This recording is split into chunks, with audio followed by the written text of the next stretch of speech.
Good evening, everybody. It's Newsday Tuesday.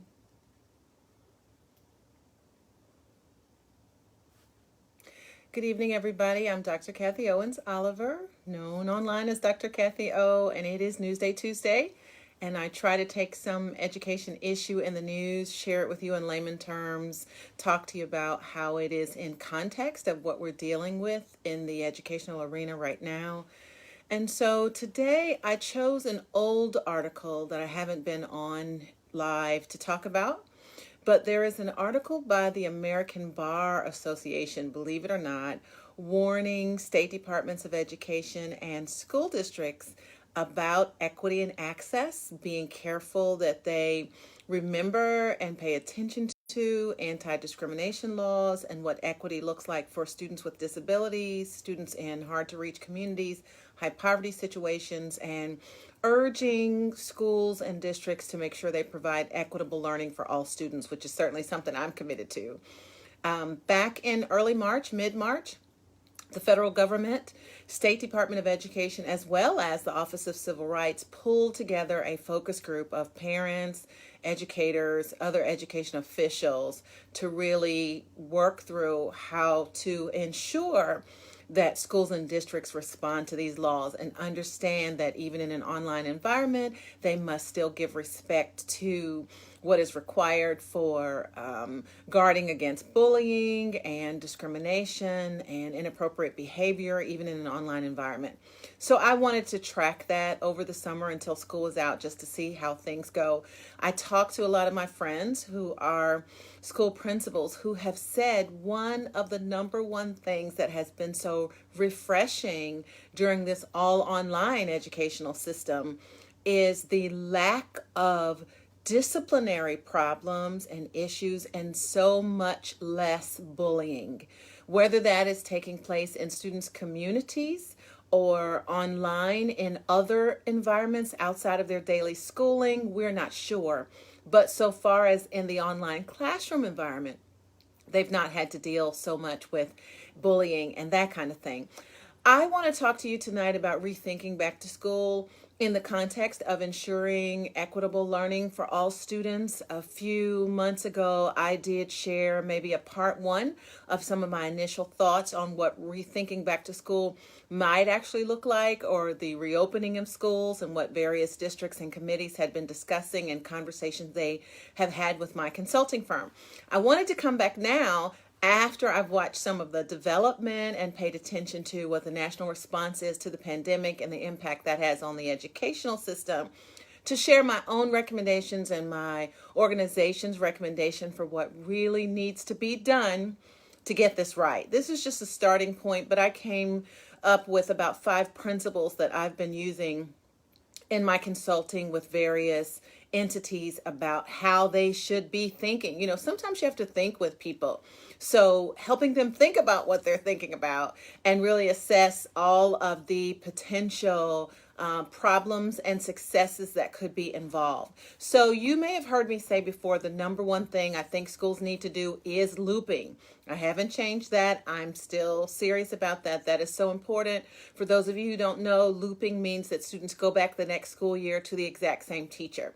I am aware that lots of teachers are retiring, some of them by default. I am aware that teachers are leaving the profession because they're concerned about safety and what this means for the future. I know of a particular state, well, school district within a state that asked some teachers if they'd be willing to work for free or without pay for a couple of weeks because of the financial shortage and the budget deficit. Some teachers were appalled. Others felt like, you know, we have to do what we have to do in this context. So I do know that because a lot of teachers have been or will be moved around, looping is not as easy for students to go back to the same teacher, but yet the next grade level. Now listen, this is most important in the early grades. So my recommendation is that kindergarten through 3rd grade at least, if at all possible, as much as it lies within you, as districts and local school leaders, let those students go back to the same teacher when and wherever, as much as it is possible.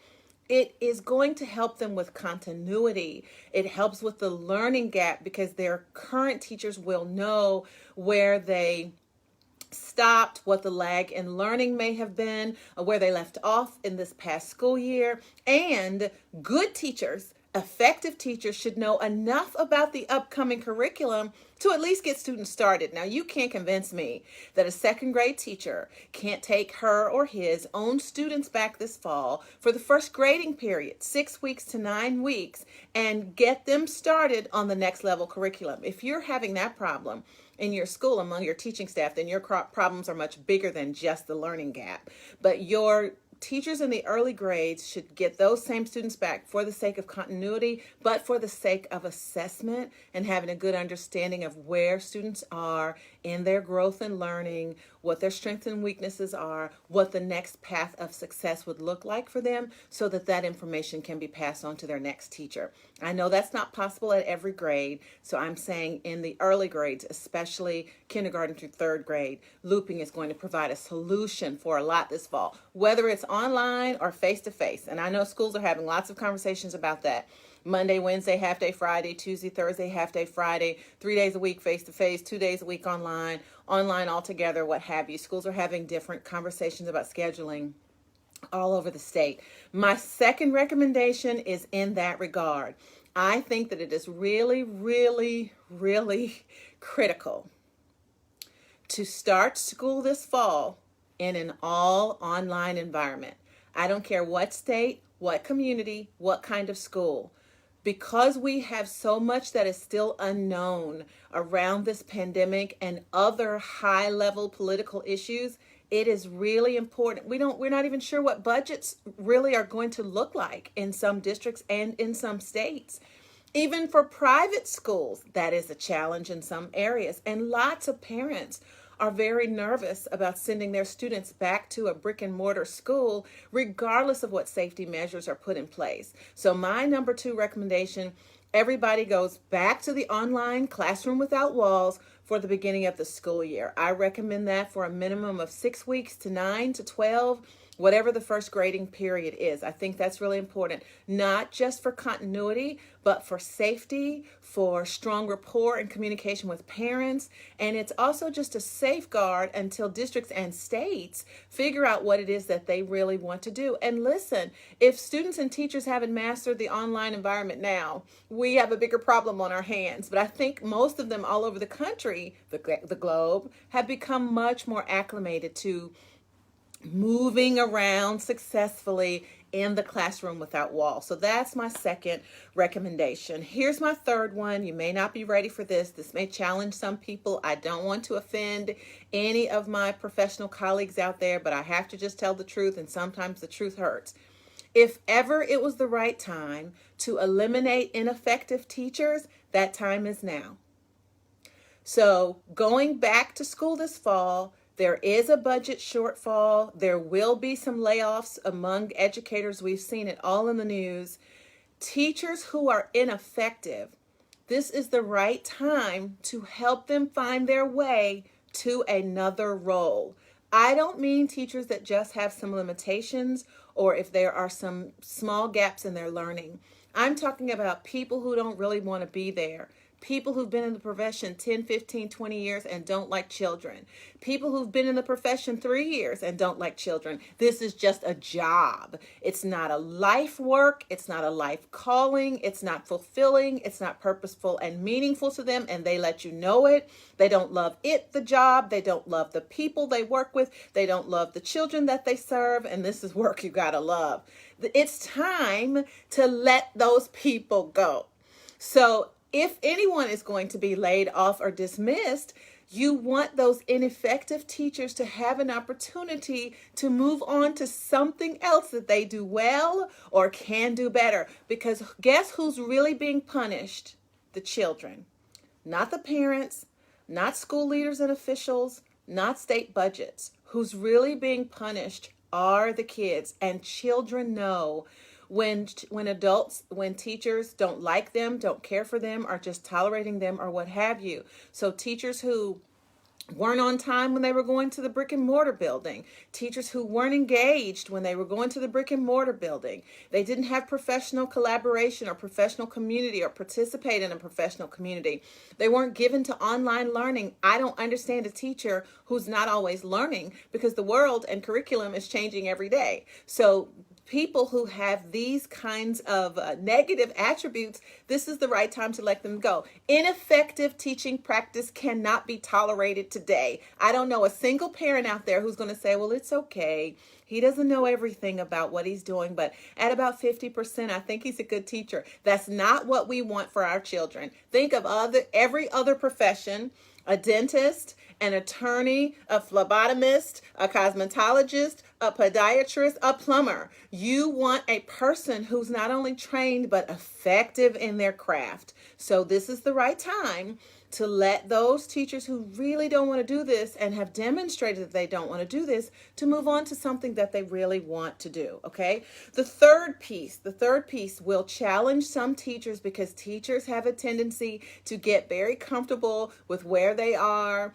and which students and what grade level they work with. So the third really critical piece is that stronger teachers must be placed with the weaker students. Teachers always hate that.